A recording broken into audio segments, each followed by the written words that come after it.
Bienvenidos. Con la ayuda del Señor continuamos nuestro estudio en el Evangelio de Juan.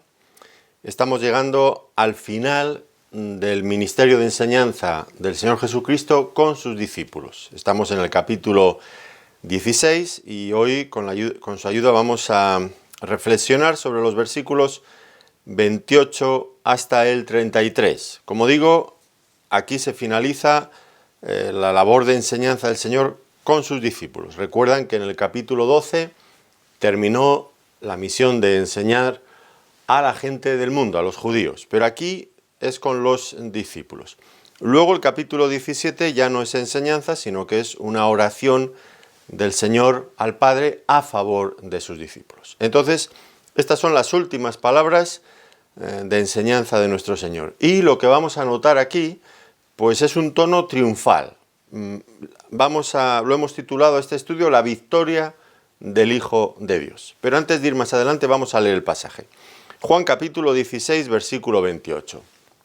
Salí del Padre y he venido al mundo. Otra vez dejo el mundo y voy al Padre. Le dijeron sus discípulos: He aquí ahora hablas claramente y ninguna alegoría dices. Ahora entendemos que sabes todas las cosas y no necesitas que nadie te pregunte. Por esto creemos que has salido de Dios. Jesús les respondió: ¿Ahora creéis? He aquí la hora viene y ha venido ya en que seréis esparcidos cada uno por su lado y me dejaréis solo. Mas no estoy solo, porque el Padre está conmigo. Estas cosas os he hablado para que en mí tengáis paz. En el mundo tendréis aflicción, pero confiad, yo he vencido al mundo. Bueno, como digo, aquí termina la enseñanza del Señor a sus discípulos y termina haciéndoles un resumen de todo lo que había sido su obra a favor de la humanidad. Y vamos a encontrar grandes verdades en este resumen que tanto ellos como discípulos del primer tiempo, como nosotros creyentes en este momento, pues tenemos que aceptar si queremos ser auténticos discípulos del Señor Jesucristo.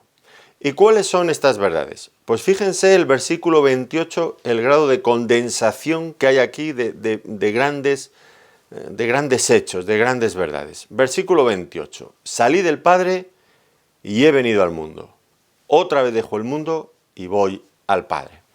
Como digo, hay grandes verdades que debemos de ir analizando con calma. Primera, salí del Padre. Esto no es nuevo, ¿verdad? Estamos hablando de un resumen. Son cosas de las que ya el Señor ha estado hablando innumerables veces a lo largo de todo el Evangelio. Salí del Padre. Pero, ¿qué debemos entender? ¿Cómo debemos interpretar realmente estas palabras? Porque son palabras que solamente usó el Señor Jesucristo. Ningún otro profeta de la antigüedad había hablado de ese mismo modo. Y además, son palabras que cada vez que el Señor pronunciaba delante de una audiencia de judíos, automáticamente se le echaban encima. Generaba muchísimo conflicto. ¿Por qué? ¿Por qué? Bueno, si él hubiera usado esta frase, salí del Padre, pues como la podríamos usar cualquier ser humano, porque al fin y al cabo venimos de Dios, vamos a Dios, en el sentido de que nuestro nacimiento es una obra de Dios, de que cuando morimos nuestro espíritu regresa a Dios que nos lo dio. Bueno, si habláramos en ese sentido, nadie se enfadaría.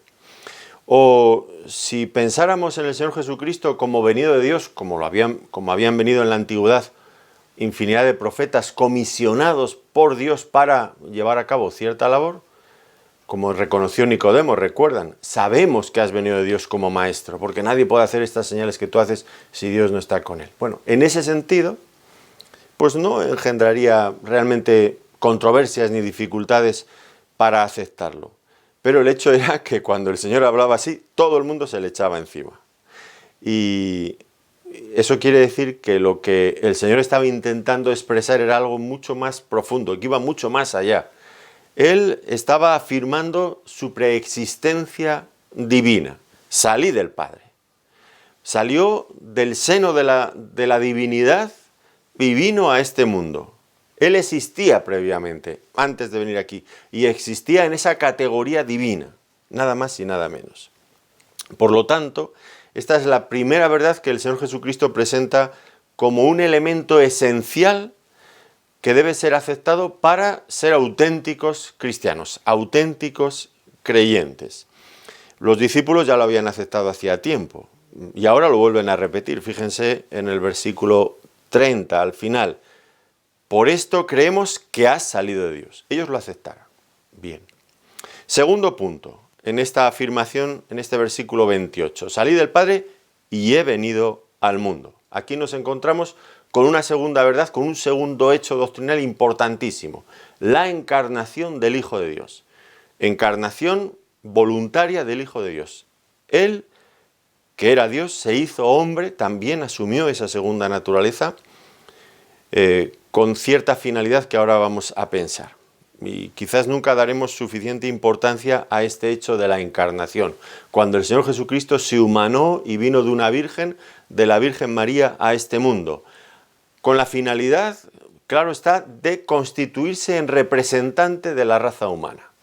Igual que en el pasado lo había sido Adán, el primer hombre, ahora Cristo es el postrer Adán, el segundo representante de toda la raza humana. Lo que él haga va a tener implicaciones para todos aquellos que estén asociados, que crean en él.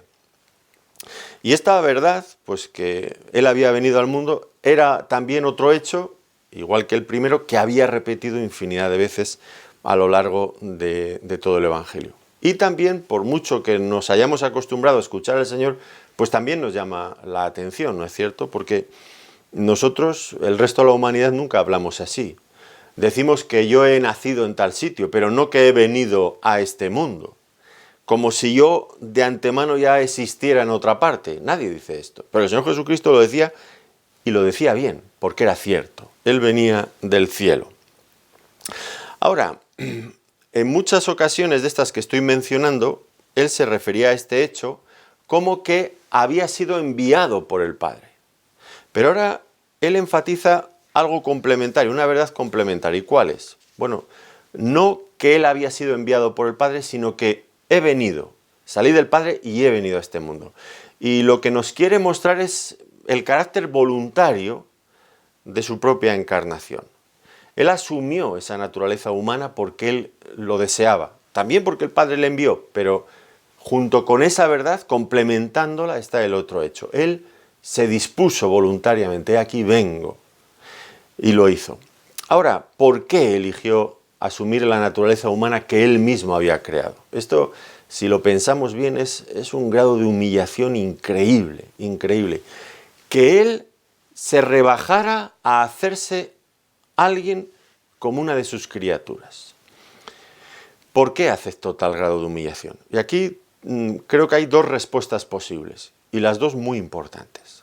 La primera es que él se hizo hombre a fin de revelarnos a Dios. ¿Recuerdan ustedes cuando en el capítulo 1 de este Evangelio, en el versículo 18, nos dijo el autor Juan, a Dios nadie le vio jamás. El unigénito Hijo que está en el seno del Padre, Él le ha dado a conocer. Ahora, ¿y cómo le dio a conocer? Pues le dio a conocer no cuando estaba en el seno del Padre, sino cuando vino a este mundo. Eso implica su encarnación de la que habló antes en el versículo 14. Y aquel verbo fue hecho carne y habitó entre nosotros. Y vimos su gloria, gloria como la del unigénito del Padre, lleno de gracia y de verdad. Por lo tanto, el Señor Jesucristo vino, se hizo hombre para darnos a conocer de primera mano al Padre. Y no hay duda de que Él tiene información, vamos a decir, privilegiada, como nadie más la tiene de cómo es Dios. Nos ha descrito esa cercanía, el que estaba en el seno del Padre. Él nos lo ha dado a conocer. Más cerca, más intimidad es imposible. Y ese mismo Hijo ha venido a este mundo y ha compartido con nosotros todas estas verdades. Es imposible encontrar una fuente de revelación en cuanto a cómo es Dios más allá de Cristo.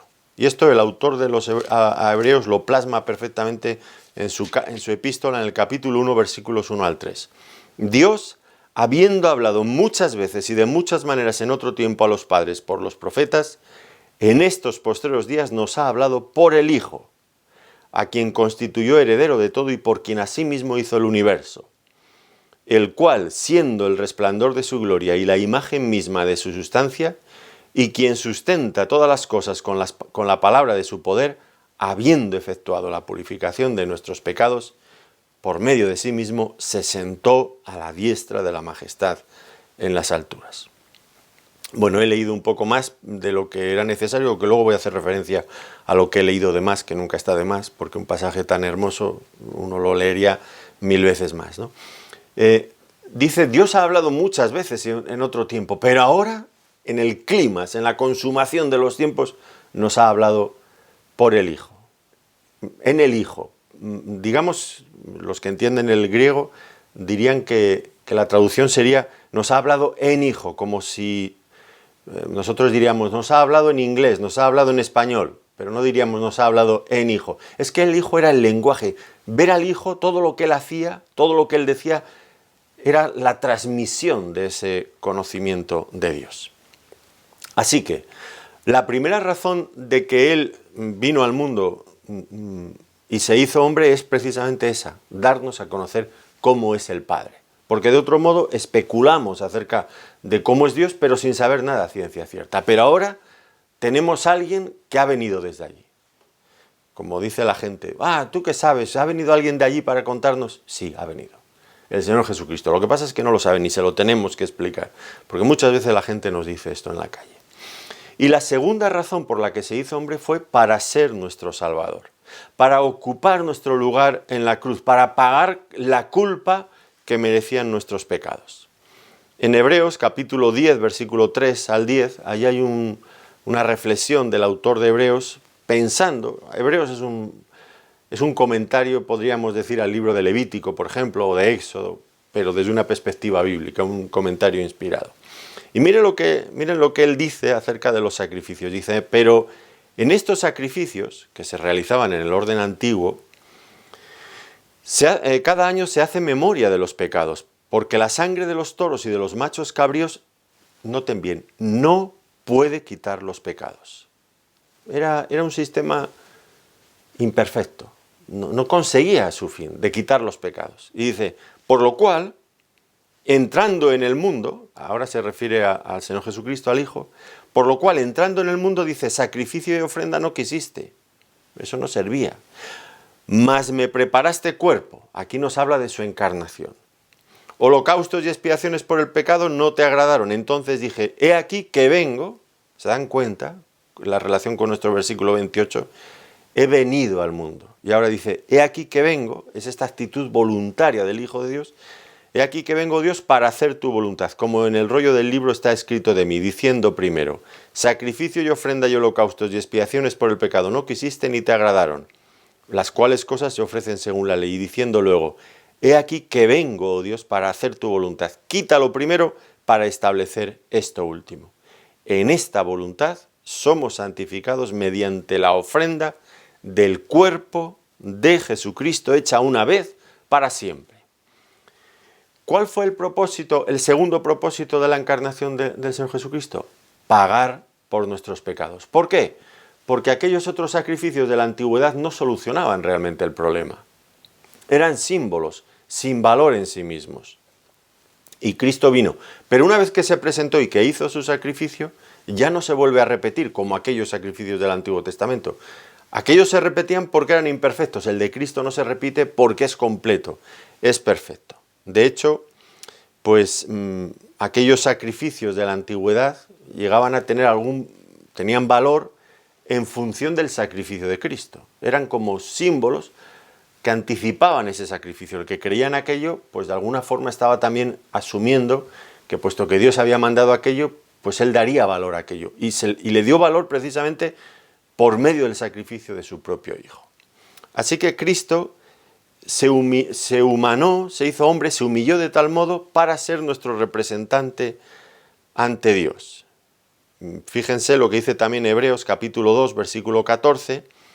Así que, por cuanto los hijos participaron de carne y sangre, él también participó de lo mismo, para destruir por medio de la muerte al que tenía el imperio de la muerte, esto es al diablo, y librar a todos los que por el temor de la muerte estaban durante toda la vida sujetos a servidumbre. Es un lenguaje un poco extraño tal vez, por cuanto los hijos, es decir, nosotros, participamos de carne y sangre, es decir, naturaleza humana, Él también participó de lo mismo. Es decir, Él también se hizo hombre, a fin de llegar a conseguir nuestra liberación. Así que salí del Padre, primer punto. Segundo punto que tenemos que creer para ser auténticos creyentes, su encarnación voluntaria. Tercer punto, otra vez dejo el mundo y voy al Padre. Y aquí habla de su regreso nuevamente al Padre, pero a través de la crucifixión, resurrección y ascensión.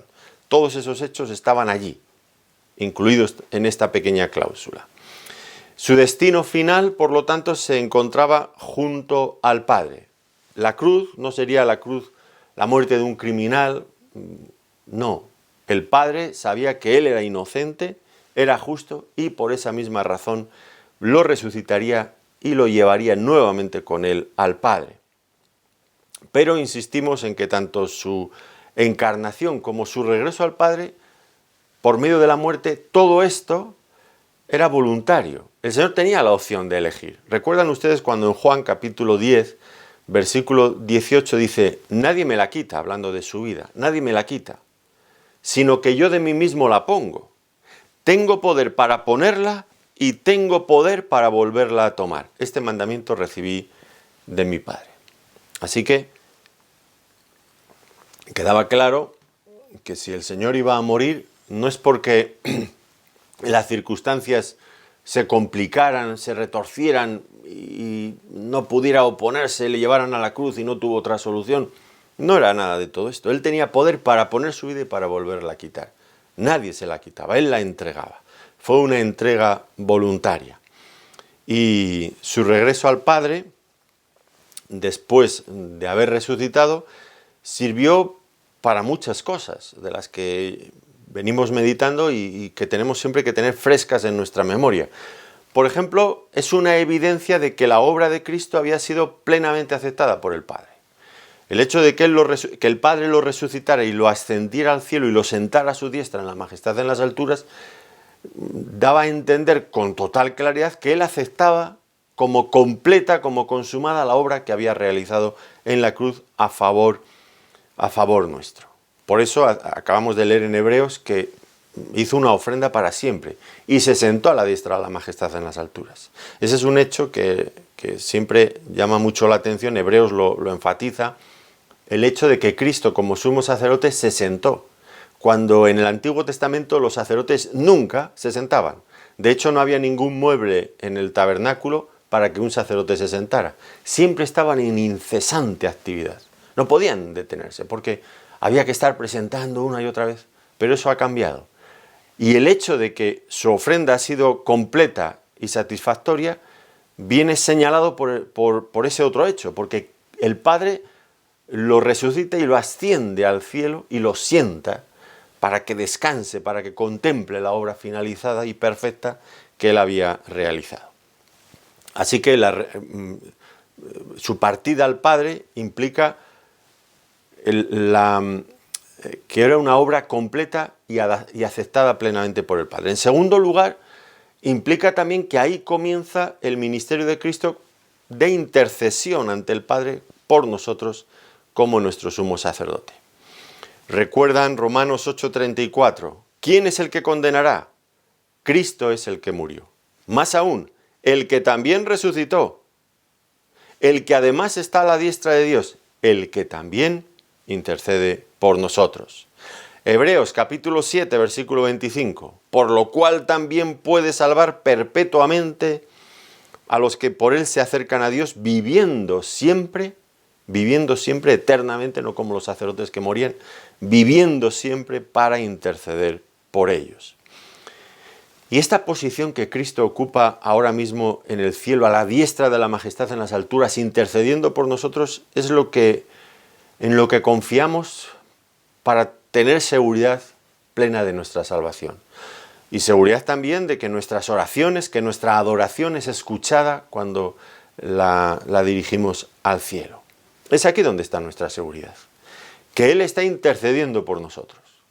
Si Él no estuviera ocupando ese lugar, ¿quién se salvaría?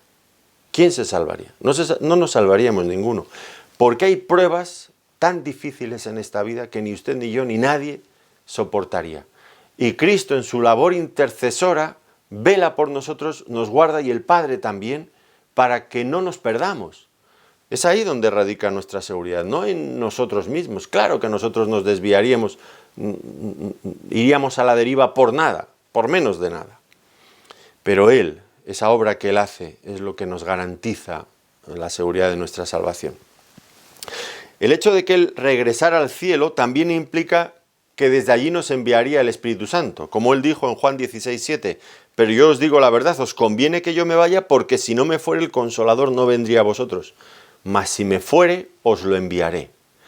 Si nosotros tenemos el Espíritu Santo, es porque Él resucitó. Y si Él resucitó por el Padre, es porque su obra había sido completa. Todo el círculo queda completo. Y ahora tenemos el Espíritu Santo. Y junto con el Espíritu Santo, Él nos da dones. Efesios capítulo 4, versículos 7 y 8. Pero a cada uno de nosotros fue dada la gracia conforme a la medida del don de Cristo. Por lo cual dice, noten bien, subiendo a lo alto, es decir, habla de su ascensión al cielo, llevó cautiva la cautividad y dio dones a los hombres. Ya repartió diferentes dones. Y su ascensión, por último, su regreso al Padre, es una garantía también de que Él va a regresar. La última visión, lo que quedó en la retina de los hombres y mujeres que veían aquel espectáculo de la cruz, tal como dice Lucas, era un Cristo derrotado, crucificado, desnudo, herido, muerto finalmente. Pero no va a ser lo último que va a ver este mundo. Él va a volver. Su resurrección y ascensión y glorificación son una garantía de que esto realmente va a ocurrir. Él volverá a este mundo, rodeado de sus santos ángeles, para juzgar y establecer su reino aquí. Y la visión que va a tener este mundo es completamente diferente. Un Cristo glorioso y triunfante. Y eso está garantizado por el hecho de que Él regresó al Padre. Y estos hechos constituyen elementos, pilares fundamentales de nuestra fe cristiana. Alguien no puede ser cristiano si no cree en todas estas cosas. Tal como el Señor lo está reflejando aquí. Ahora, me gustaría, al finalizar este versículo, hacer una reflexión, porque en las palabras del Señor Jesucristo, si algo nos revelan, es que este mundo que conocemos, que palpamos, en el que andamos, en el que vivimos, en el que respiramos, no es el único mundo que existe. Notemos bien lo que el Señor Jesucristo dijo: he venido del Padre, he venido de otro mundo, que vosotros no veis, y vuelvo nuevamente a ese mundo. Y mientras estuvo aquí, ¿en qué insistió una y otra vez? Bueno, precisamente en eso, en intentar transmitir a las personas que le escuchaban la realidad de ese otro mundo espiritual que no es perceptible para nuestros sentidos corporales, pero que es un mundo real. Y es un mundo increíblemente bello y grande. Y el Señor Jesucristo habló de ello una y otra vez. Quería mostrar la maravilla del carácter del Padre para que las personas quisieran ir a ese mundo. Y todo esto es importantísimo para nuestra fe cristiana. Voy a intentar ilustrarlo con una historia del Antiguo Testamento. Seguro que ustedes recuerdan bien el caso cuando Dios envía a Moisés a Egipto para ir a ver a Faraón y decirle: deja ir a mi pueblo. Es decir, Dios había escuchado el clamor de su pueblo y iba a liberarlos de Egipto. Y Moisés era la persona encargada de transmitir este mensaje y ser el caudillo, vamos a decir así, que sacara, por supuesto guiado y ungido por el poder de Dios, pues sacar al pueblo de Israel de allí. ¿Qué pasó en la primera y en las sucesivas entrevistas que Moisés tuvo con Faraón? Faraón dijo: yo no conozco a Jehová. Es decir, algo así como: yo no estoy dispuesto a hacer caso a lo que ese Dios diga. Yo soy Dios de Egipto y aquí la última palabra la tengo yo. Bueno, él se cuadró y dijo no, y 1000 veces no. Él no reconocía, no pensaba obedecer ni dar ningún tipo de crédito al Dios de los hebreos, a Jehová, el eterno Dios. Tampoco creía que existiera un mundo sobrenatural y no creía pues en las palabras de Moisés ni en las palabras de Dios. Todo eso para él eran leyendas y, en fin, cosas de la imaginación humana que nos ayudan a superar el día a día, como dirían algunos, el opio del pueblo, la religión, pues para ir calmando el dolor que nos produce vivir en un mundo tan hostil. Bueno, pues nos inventamos realidades que no existen, pero que calman de alguna manera, con las que intentamos calmar de algún modo nuestro dolor. Así que Faraón dijo, no, no y no, y 1000 veces no. El único mundo que existe es este que veis aquí, dice Faraón a Moisés y a los egipcios. Y además se encargó, por medio de sus capataces, de que el pueblo de Israel entendiera que no había nada más aparte de trabajo y aquella sociedad en la que vivían. Que no aspiraran a esos cuentos, según entendía él, con el que ese Moisés os está llenando la cabeza de una tierra prometida y otras cosas así. Fantasías, tonterías. Y el látigo de los capataces egipcios se iba a encargar de dejarles claro que no pensaran en nada de todo eso. Así que Moisés, pues desde luego, tenía una labor dificilísima por delante, increíblemente grande. Si quería liberar a los israelitas, la primera cosa que tendría que hacer indudablemente habría que acabar con Faraón, aquel dictador que les impedía la salida. Pero además, y esto no era nada fácil tampoco, tenía que convencer a los propios israelitas que él había sido enviado de Dios. Por eso Dios le dio ciertas evidencias que tenía que presentar delante de ellos. Y convencerles igualmente de que existía tal cosa como una tierra prometida. Y que Dios los iba a sacar de Egipto y los iba a llevar hasta allí. Convence a una nación de esclavos, como eran los israelitas en ese momento, de todas estas grandes verdades. Costó 40 años. Tuvo que pasar una generación entera rebelde hasta que finalmente los que entraron en la tierra prometida creyeron todo esto. Pero qué duro fue para Moisés. Fue algo realmente terrible, terriblemente difícil. Ahora, esto es una ilustración perfecta de lo que el Señor Jesucristo, a un nivel infinitamente superior, ha venido también a hacer con sus discípulos, con nosotros, que somos creyentes. Él nos ha dicho que había venido de Dios y trajo evidencias, también como Moisés, que se las presentó al pueblo de Israel. Cristo trajo evidencias, pero ya digo, mucho más grandes. Él venía del cielo, no como Moisés, que había recibido un llamamiento de parte de Dios para llevar a cabo una tarea, una misión concreta. No, Cristo venía desde el mismo cielo. Él también, Cristo, se enfrentó a un enemigo, pero mucho mayor que Faraón, al mismo príncipe de este mundo, a Satanás. Él habló constantemente de la belleza, no de una tierra prometida, sino del cielo, de la casa de su Padre, del hogar celestial.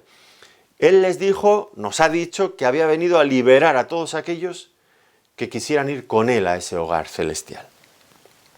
Grandes cosas, muy difíciles, ¿verdad? También de convencer a la raza humana. Si Moisés lo había tenido realmente difícil para convencer a sus contemporáneos de que existía una tierra prometida dentro de ese mismo nivel de realidad en el que nosotros nos movemos, ¿cuánto no sería mucho más difícil la labor de Cristo? Convencer a la raza humana de que Él venía de Dios y que había otro mundo y que venía a llevarnos a Él y que Él venía a liberarnos.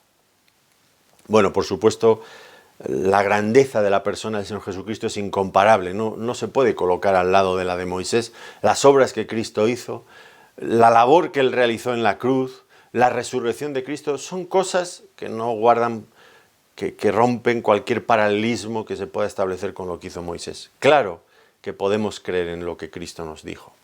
Y además tenemos la ayuda, nunca lo apreciaremos adecuadamente, del Espíritu Santo en nosotros. Bueno, pues estos eran, fíjense, en un solo versículo 28, el resumen que Cristo ha hecho de su obra. Qué economía de las palabras, cómo en tan poco espacio puede decir tanto. Salí del Padre y he venido al mundo. Otra vez dejo el mundo y voy al Padre. Ahora viene la reacción de los discípulos. Versículo 29 y 30. Le dijeron sus discípulos, he aquí ahora hablas claramente y ninguna alegoría dices. Ahora entendemos que sabes todas las cosas y no necesitas que nadie te pregunte. Por esto creemos que has salido de Dios. Bueno, qué duda cabe que el versículo 28, pues seguramente es uno de los versículos, si no el más claro a la hora de resumir, de expresar toda la obra que el Señor Jesucristo había venido a hacer. Y los discípulos lo reconocen así. Les pareció que ahora el Señor ya hablaba claramente, no con alegorías. Ahora, esto era una buena cosa por parte de los discípulos. Habían entendido, por fin habían entendido ciertas cosas. Pero la respuesta que el Señor les dio, pues pone en evidencia que no habían llegado a comprender plenamente todo lo que el Señor Jesucristo les quería decir. Podríamos concluir que habían entendido la primera parte de lo que el Señor Jesucristo había dicho. ¿Cuál era esa parte? Salí del Padre. Ellos habían creído eso, que salió del Padre. Lo dicen aquí. Creemos que ha salido de Dios. Era una forma de confesar que reconocían que Él era el Mesías, el enviado del Padre. Hasta ahí habían llegado. Y no era poco, ¿eh? No era poco. ¿Recuerdan cuando Pedro confesó aquello por primera vez? ¿Quién decís? Les dice Jesús. ¿Quién decís vosotros que soy yo? Y Pedro salta inmediatamente, toma la delantera al resto de los discípulos y dicen, tú eres el Cristo, el Hijo del Dios viviente. Y el Señor, contento, dice, bienaventurado eres, Pedro, Simón, hijo de Jonás. Esto no te lo reveló carne ni sangre, sino mi Padre que está en los cielos. Habían llegado a una comprensión de quién era, de dónde había venido Jesús, quién era, indudablemente por la revelación directa del Padre sobre ellos. Pero eso era una parte, solamente una parte de todo el conjunto de la obra de Cristo. Y no hay evidencia que en este momento los discípulos hubieran llegado a comprender y a aceptar la otra parte. ¿Cuál? Pues la muerte, la resurrección, la ascensión del Señor. Todo esto todavía no lo entendían. O al menos no tenemos evidencia de que lo hubieran entendido. Una y otra vez están, en fin, dando palos de ciego, haciendo preguntas que revelan que no entendían. Y noten bien que ellos no dicen ahora entendemos todo, sino que lo que dicen realmente es que habían llegado a entender que Él sabía todas las cosas, que era muy diferente de que ellos entendieran todo lo que Él estaba diciendo. Creemos que entiendes, que sabes todas las cosas. Veamos la respuesta del Señor, versículo 31. Jesús les respondió, ¿ahora creéis? Y está claro que la respuesta del Señor está lejos de ser entusiasta, ¿verdad? ¿A qué se debía el escepticismo del Señor Jesucristo? Bueno, indudablemente Él no cuestionaba la sinceridad de sus discípulos y estaba contento. Claro que lo estaba, ya lo hemos visto hace un momento, ¿no? Estaba contento porque habían llegado a comprender que Él era el Mesías, el enviado del Padre. Pero lo que Él quería poner en evidencia en este momento es que todavía les faltaba, que su fe todavía era deficiente. Es lo que antes hemos dicho, ¿verdad? Para ser un auténtico cristiano hay que creer todo lo que Él dijo. Él resumió en ese versículo 28. Y ellos estaban todavía a las puertas. Su fe era deficiente, era inmadura. ¿Y cuál era el problema que le preocupaba al Señor? Pues que una fe todavía que no se ha completado, que no ha madurado, pues cuando fuera probada, y todo tipo de fe va a ser probada, no nos quede la menor duda, para ser refinada como el oro, cuando su fe fuera puesta a prueba, pues sería probablemente un cataclismo. Ellos, en fin, sufrirían muchísimo. ¿Qué pasaría cuando ellos, que creían que Jesús era el Mesías que había salido de Dios, le vieran crucificado? Iba a ser algo tremendo. Tenían que llegar más allá. Sí, estaba bien reconocer a Jesús como lo hizo Nicodemo. Sabemos que has venido de Dios como maestro. Bueno, pues es bueno reconocer que Él es un maestro. O como los discípulos, sabemos que has salido de Dios como Mesías, pero tenían que entender en qué consistía su obra. Y nosotros también nos tenemos que hacer esta pregunta que el Señor nos hace. ¿Ahora crees? ¿Ahora crees? ¿Realmente creemos todo lo que Jesús dijo? Esto es importante, no podemos creer selectivamente. Esto sí me gusta y esto no me gusta. Esto lo acepto y esto no. Esto no es ser cristiano. Es una opción de todo o nada. No cabe ir a la carta y decir, pues esto sí y esto no. No existe esa opción. No existe. Y nuestra relación con Dios debe de comenzar necesariamente en la cruz de Cristo. Si no aceptamos esto, pues no llegamos a tener una relación con el Señor. De nada nos sirve aceptar que Jesús es un maestro excelente o que es un Mesías, un caudillo militar o político. No sirve de nada si no aceptamos la obra de Cristo en la cruz. De ahí esta pregunta del Señor un tanto escéptica. Y como digo, la hora de la prueba viene, versículo 32. He aquí la hora viene y ha venido ya, en que seréis esparcidos cada uno por su lado y me dejaréis solo. Mas no estoy solo, porque el Padre está conmigo. Su fe iba a ser severamente probada. Y bajo esa prueba que iban a pasar, sería sacudida hasta los mismos cimientos. Iba a ser una prueba terrible para ellos. Y descubrirían que su fe, que sí, que era genuina, no era tan fuerte como ellos pensaban de sí mismos. Y eso es lo que el Señor Jesucristo está cuestionando. Esa excesiva confianza que en este momento estaban dando a entender. Nosotros creemos. ¿De verdad creéis?, les dice el Señor. Es una advertencia del Señor para que duden de sí mismos, desconfíen de sí mismos, con la finalidad de estimular la vigilancia, de permanecer en oración, como nosotros también. Si confiamos demasiado en nuestra fe y vamos por la vida de sobrados, de que todo lo podemos, cuando vengan las pruebas difíciles, y desde luego van a venir y las hay, pues vamos a venirnos abajo.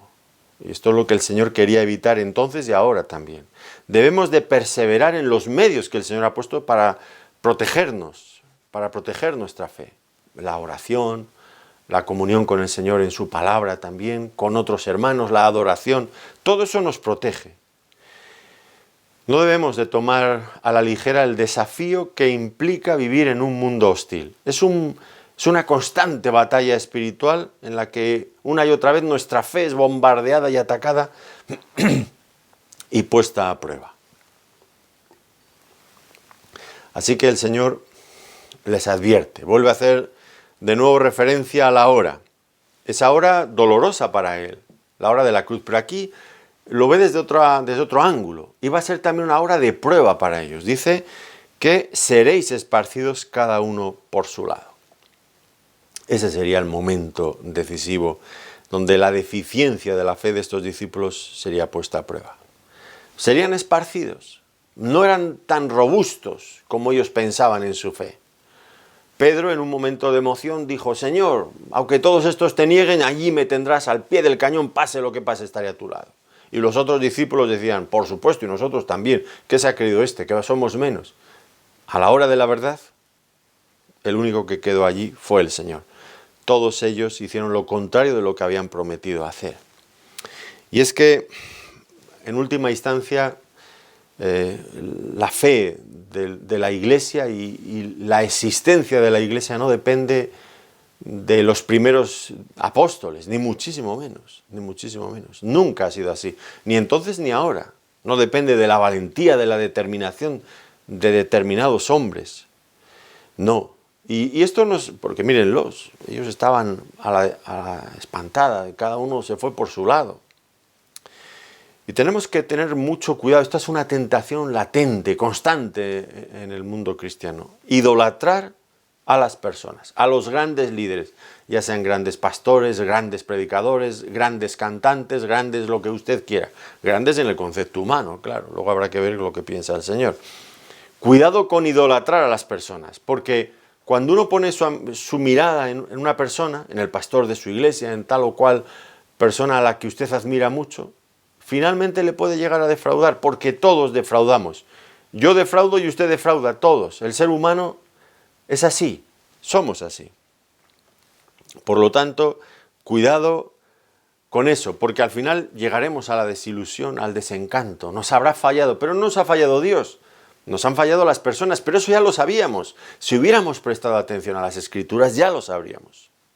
Solo Cristo se mantuvo firme en su llamado, en el mandamiento que había recibido el Padre. Todos los demás desaparecieron, se esfumaron en el momento difícil. Nuestra fe debe estar puesta en Cristo. No miremos a otras personas. Hay una tendencia en nuestro mundo moderno, en nuestro cristianismo hoy en día, en exaltar a las personas. Eso las redes sociales y estas cosas han llevado mucho precisamente a eso, a exaltar a personas desmedidamente, y no es para tanto, no es para tanto. Ninguno de nosotros somos dignos de la admiración y de la gloria. El único es el Señor, y las personas que pongan fe en nosotros, tarde o temprano se sentirán defraudadas. Ahora Cristo sí que quedó firme allí. ¿Y dónde encontró las fuerzas necesarias? Pues él mismo lo explica. No estoy solo porque el Padre está conmigo. Y aquí se encuentra también el verdadero sostén, el secreto para nuestra propia estabilidad espiritual. El Padre siempre está con nosotros, nunca somos abandonados por Él. Puede que los hombres nos abandonen, como hicieron los discípulos con el Señor, pero Dios, el Padre, nunca nos abandonará. Y esta convicción de la presencia de Dios en nuestras vidas es uno de los grandes consuelos frente a las pruebas. Si usted ha sido cristiano ya el suficiente tiempo, pues habrá dado cuenta que hay momentos en la vida de terrible soledad, en el que uno puede encontrarse, no esa soledad que a veces elegimos, que nos gusta estar solos y queremos estar un rato tranquilos, no, soledad impuesta, porque te quedas solo, porque te dan la espalda las personas, porque en los momentos difíciles, si te he visto no me acuerdo, no te conozco, y te dejan. Bueno, en medio de todo esto podemos pensar y ver las cosas como el Señor. El Padre está a nuestro lado, Él no nos deja solos. Y esta verdad es de las grandes verdades que tenemos que sostener en el día a día en nuestra vida cristiana. Ahora, dicho sea de paso, cuando el Señor dice que no está solo, que el Padre está con Él, evidentemente queda claro que el Padre y el Hijo son personas diferentes. No son la misma persona. Porque si es la misma persona, el uno no puede dejar solo al otro. Como dicen algunos, tiene que haber dos personas diferentes, el Padre del Hijo. Esto cae por su propio peso. El que no lo quiera ver, pues tiene un problema, y tendrá que luchar contra infinidad de otros pasajes en el Evangelio de Juan, sobre todo, que enfatizan esto una y otra vez. Pero dejando esto a un lado, está aquí la cuestión difícil, siempre solemne, de cómo el Señor podría decir esto ahora: no estoy solo, porque el Padre está conmigo.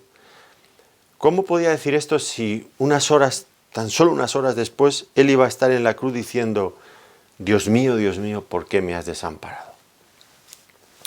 Bueno, es un hecho que el Padre siempre estuvo con Él cuando la traición de Judas, cuando el juicio de los judíos y los romanos, cuando le llevaron a la cruz, cuando lo crucificaron, pero en el momento en que Él estaba allí cargando y asumiendo sobre sí la culpabilidad de los pecados de la humanidad, entramos ya en estos aspectos insondables que van más allá de lo que nosotros podemos entender. El Padre, el Hijo, esta ruptura.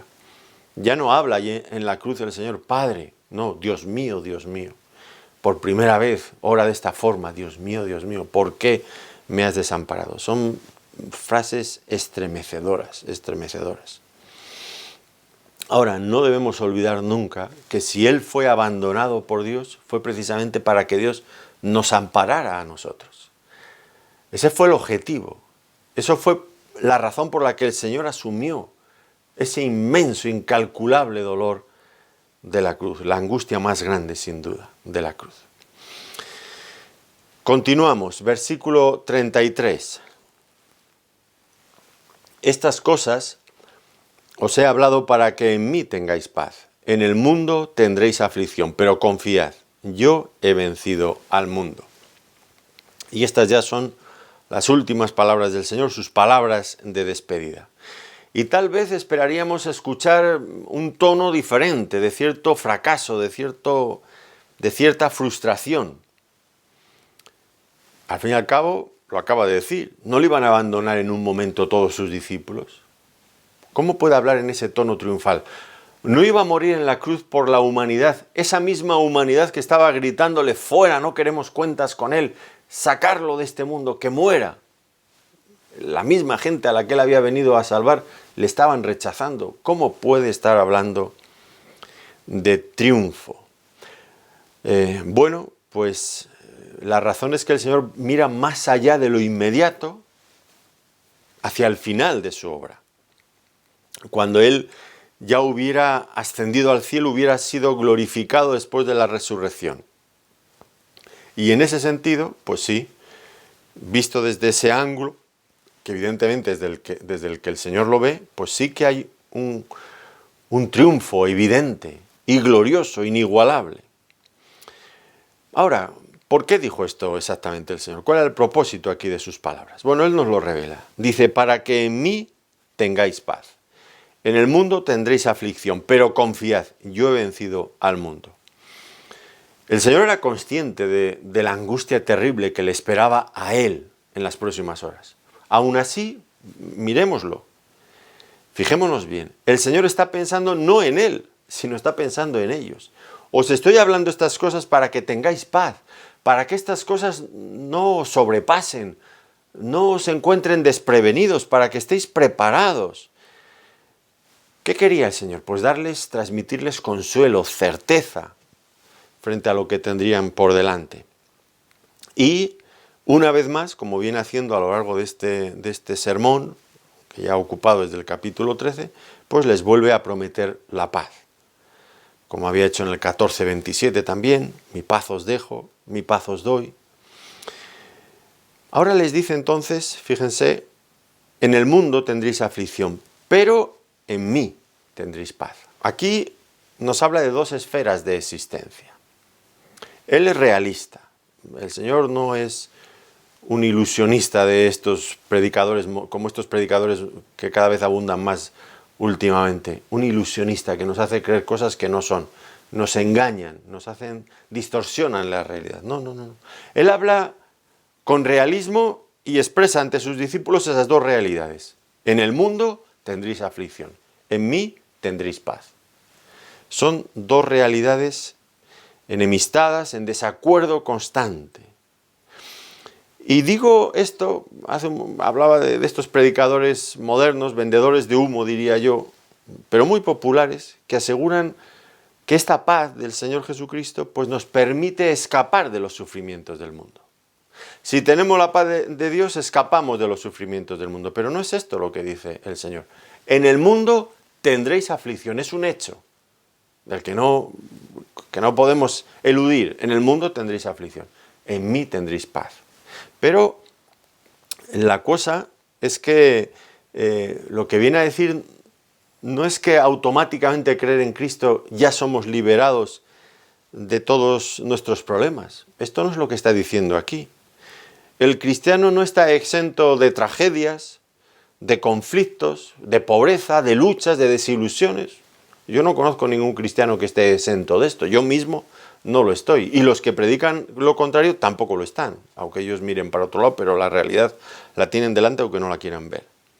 Claro que eso está allí. Pero el Señor está hablando de la paz en medio de la tormenta. En el mundo tendréis aflicción, pero dentro de esas aflicciones podréis conservar la paz. Ese estado mental, anímico, de espíritu que nos proporciona el Señor en medio de las luchas de la vida. Pero las luchas están. Y es mejor aclararlo de antemano, porque si vamos predicando un evangelio diferente y una persona se hace cristiano creyendo que eso va a ser así, el Señor me va a dar la paz y yo ya voy a estar fuera de todos los problemas. Pues cuando vengan los problemas, y vendrán pronto, pues se desinflará y vete tú a saber dónde acaba. Es mejor decir las cosas con claridad. En el mundo, dijo el Señor, tendréis aflicción, pero en Cristo tendremos paz. Podremos vencer finalmente esas luchas con éxito gracias a la paz que Él nos va a dar. La aflicción del mundo, que es diferente seguramente de lo que ya había hablado anteriormente, la persecución del mundo. El mundo nos va a perseguir como creyentes, pero la aflicción del mundo son otras muchas cosas que nos pasan constantemente en la vida. ¿Se puede disfrutar de la paz de Dios en un mundo de aflicción? Sí se puede, pero no es automático. No piensen, yo ya soy cristiano, ya voy a tener paz aunque me pase lo peor. No es así. Esa paz no es automática. La primera cosa, tenemos que leer cuál es el requisito. Estar en Cristo. Es una expresión extraña, ¿no? Estar en Cristo. pero es una expresión usada constantemente por los autores bíblicos. Y sabemos en qué consiste. Primer requisito, estar en Cristo implica ser un creyente genuino, haber creído en Él. Y en el momento que creemos en su muerte, nos identificamos con su muerte, también lo hacemos con su resurrección, con su glorificación. Nuestra vida queda unida íntimamente, inseparablemente a la de Cristo, cuando ponemos nuestra fe auténtica en Él. Pero la segunda cosa que quiero matizar es que el Señor Jesucristo no solamente habló de creer en Él, también habló de un segundo aspecto muy importante que a veces descuidamos, que es el de permanecer en Él. Permanecer en Él, en dependencia de Él, de su palabra. Que nuestra vida, como la vid, los pámpanos y la vid, esa dependencia, reconociendo, como Él dijo, separados de mí, nada podéis hacer. Y entonces sí, que disfrutamos de la paz de Dios en medio de las adversidades. Estas cosas os he hablado para que en mí tengáis paz. ¿Qué cosas? Bueno, toda la enseñanza que les viene dando en esta última noche, pero también podríamos incluir, sin lugar a dudas, todo lo que ya había dicho durante su ministerio terrenal. Es curioso, ¿no es cierto?, que les hable de paz a las puertas de la cruz, pero Él veía esto como una victoria. Y preocupado por sus discípulos les advierte: vosotros mirad más allá de lo inmediato, de los sufrimientos. En mí, buscarme y tendréis paz. Por eso termina con esta nota triunfante: confiad, yo he vencido al mundo. Puede parecer irónico, sí, pero era real, era real. ¿Moriría en una vergonzosa cruz él solo? Sí, pero estaría triunfando. ¿Por qué? Bueno, no era precisamente esto a lo que él había venido, a morir en una cruz por nosotros. El hecho de que él estuviera en aquella cruz muriendo implicaba que no había sido vencido, sino que había triunfado. Nada ni nadie le había logrado apartar de la misión que él había venido a cumplir. ¿Recuerdan ustedes cuando Satanás le tentó al principio de su ministerio, ofreciéndole una alternativa para no tener que ir a la cruz y conquistar este mundo? ¿Recuerdan, no? El diablo, Mateo capítulo 4, versículo 8, dice: otra vez le llevó el diablo a un monte muy alto y le mostró todos los reinos de este mundo y la gloria de ellos. Y le dijo: todo esto te daré si postrado me adorares. Fíjate qué bien. Conseguir este mundo sin tener que pasar por la cruz. Solamente tenías que adorar a Satanás.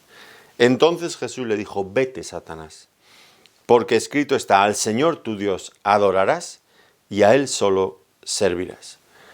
Nada lo pudo apartar del camino de la cruz. El hecho de que estuviera en la cruz era su victoria. Cristo venció, claro que venció durante su vida. A pesar de todas las tentaciones, de todos los sufrimientos, nada ni nadie le logró apartar de su destino. Él siguió hacia adelante, aunque estuviera solo, como acabamos de ver. Él venció en su vida. Él venció en la muerte en la cruz. Precisamente es allí donde Él conquistó la salvación para todo aquel que ahora deposita su fe en Él. Venció triunfante y resucitó, ascendiendo a la diestra de la majestad en las alturas. Y volverá, claro que volverá, de la misma forma que se fue, volverá glorioso, con todos sus ángeles, para establecer su reino aquí en este mundo. Venció. Venció porque conquistó la muerte, la venció de hecho, por medio de la resurrección. Claro que sí, claro que venció. Y venció también, y por eso ese tono triunfal que encontramos en estas palabras, por eso otro que antes mencionábamos, ese segundo propósito de su venida a este mundo, porque nos reveló al Padre. Miren, yo después de estudiar la Biblia muchísimas horas, muchos años, si algo he llegado, alguna conclusión he llegado, es que en ninguna otra parte de la historia de la revelación bíblica se ve con tanta claridad cómo es Dios, sino en la cruz de Cristo. Los atributos de Dios quedan perfectamente plasmados en la cruz de Cristo. Allí puede usted ver sin ninguna sombra, con una claridad nítida, lo que es el amor de Dios, por ejemplo, la compasión de Dios, la gracia de Dios, la justicia de Dios, la santidad de Dios. Tantos y tantos atributos quedan perfectamente reflejados allí. no hay ningún otro lugar como la cruz para ver cómo es Dios. Por eso el Señor Jesucristo triunfó. ¿A qué había venido Él al mundo? A revelarnos al Padre. Y en la cruz, aunque el mundo pueda considerarlo como un fracaso, es precisamente allí donde triunfa. Porque allí consigue los dos propósitos que había venido a cumplir.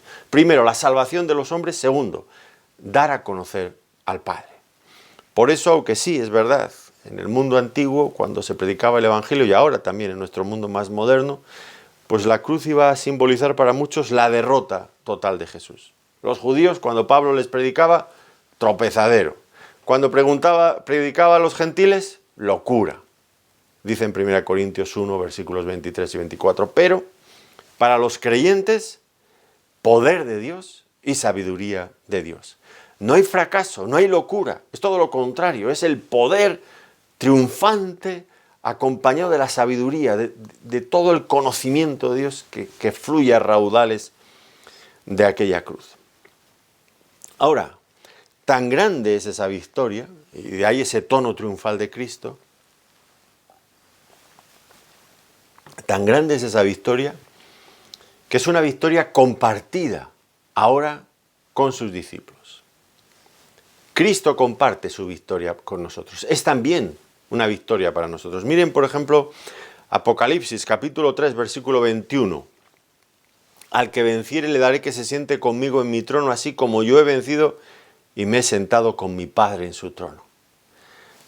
Seremos sentados juntamente. Bueno, habría que complementar esto de Apocalipsis con esa parte, ese pasaje que está en 1 Juan, creo que es en el capítulo 5. ¿Quién es el que vence al mundo sino aquel que cree que Jesucristo es el Hijo de Dios? Bueno, cualquier creyente vence al mundo. Y el que vence se sienta juntamente con él, conmigo en mi trono, así como yo he vencido y me he sentado con mi Padre en su trono. Romanos, capítulo 8, versículos 36 y 37. Como está escrito, por causa de ti somos muertos todo el tiempo. Somos contados como ovejas de matadero. Antes, en todas estas cosas somos más que vencedores por medio de aquel que nos amó. Y aquí está el versículo que ahora mencionaba, 1 Juan 5, 4 y 5. Porque todo lo que es nacido de Dios vence al mundo. Y esta es la victoria que ha vencido al mundo, nuestra fe. ¿Quién es el que vence al mundo? Sino el que cree que Jesús es el Hijo de Dios. Cristo ha obtenido un triunfo tan grande que ahora lo comparte con nosotros. El mundo es un enemigo vencido para el creyente. Debemos de entenderlo así. Ya no tienen nada, ya no tenemos que temer al mundo. Ha sido vencido. Podríamos pensar, es que el mundo nos puede hacer... No, el mundo ya no nos puede hacer nada. Nos puede destruir nuestro cuerpo, puede hacernos sufrir, pero no puede hacernos nada. Finalmente, nada ni nadie nos puede separar del amor de Dios. Nadie ni nada nos puede separar de ese lugar que Cristo reserva para nosotros. Ahora, aquí tengo que aclarar algo muy importante, muy importante. La intención de Cristo no era darles un ejemplo de una lucha victoriosa frente al mundo, a fin de que ellos le imitaran. Tengo que aclarar esto, a ver si me logro explicar. No les está diciendo, mirad, yo ya he vencido al mundo y no es tan difícil, podéis hacerlo también vosotros. Intentarlo ya veréis.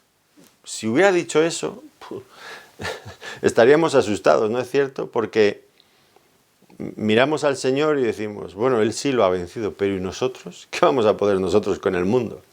Es como si usted está en el colegio, en la universidad, donde sea, que esté estudiando, y hay el más inteligente de toda la clase, el que aprueba todos los exámenes siempre con la máxima calificación, sin despeinarse, sin grandes esfuerzos. Y usted, en cambio, tal vez es un estudiante mediocre que a duras penas algunas veces logra aprobar algo. Y él viene y te dice, nada, tranquilo, mira, yo he aprobado, tú lo puedes aprobar también, no hay problema. Y tú dices, hombre. Y ahora uno mira a Cristo y dices, podríamos pensar, yo lo he conseguido, tú también lo puedes conseguir, pero ¿quién es Cristo y quién soy yo? Entonces, si el Señor nos estuviera dando aquí un ejemplo motivacional, mira, yo lo consigo, tú lo puedes conseguir. No, a mí personalmente no me animaría, me desanimaría por completo, porque yo digo, Cristo ha vencido, pero yo de ninguna manera llego a ser como Cristo y conseguir tener esa victoria. Entonces me desinflaría, me desanimaría por completo. Pero no es eso lo que Cristo ha hecho. Lo que Cristo ha hecho es vencer al mundo y ahora nos ofrece esa victoria. La victoria es tuya, para que ahora tú puedas servir y vivir de una forma coherente con la voluntad de Dios. Ya está vencido el enemigo. Ya tienes los recursos que necesitas para vivir triunfante, porque el mundo ha sido vencido. ¿Notan la diferencia? Esto es lo que hacen todas las religiones, eso que mencionaba ahora y que Cristo no hizo. Lo que hacen todas las religiones. Proponen unas metas de moralidad, de vida, no te dan recursos para conseguirlas, pero te dicen, ánimo, ya ahí tienes el ejemplo de fulano de mengano, que son ejemplos idealizados todas las veces, ¿no? Y tú lo intentas, pero no tienes recursos, no llegas.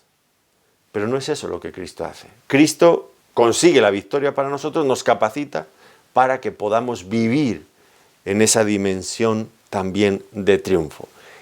Ese es el secreto del éxito también del cristianismo, y que nunca consiguen, por supuesto, las religiones. Y aquí termina el Señor con esta nota triunfante, tan bella. ¿Qué queda ahora por delante? Capítulo 17, que tenemos que entrar en él con toda la solemnidad. Allí, una vez que el Señor ha terminado de enseñar a sus discípulos, lo que hace a continuación es orar por ellos, comienza a interceder ya por ellos delante del Padre. ¿Para qué? Para que el Padre los cuide y los proteja en las próximas horas dificilísimas que venían por delante. ¿Qué otra cosa podría hacer el Señor? Pero ahí estaban bien guardados en las manos del Padre. Y Él va a orar por ellos a continuación. Pero eso, con la ayuda del Señor, iremos considerándolo poco a poco, porque el capítulo 17 es, sin lugar a dudas, el capítulo más sagrado de este Evangelio.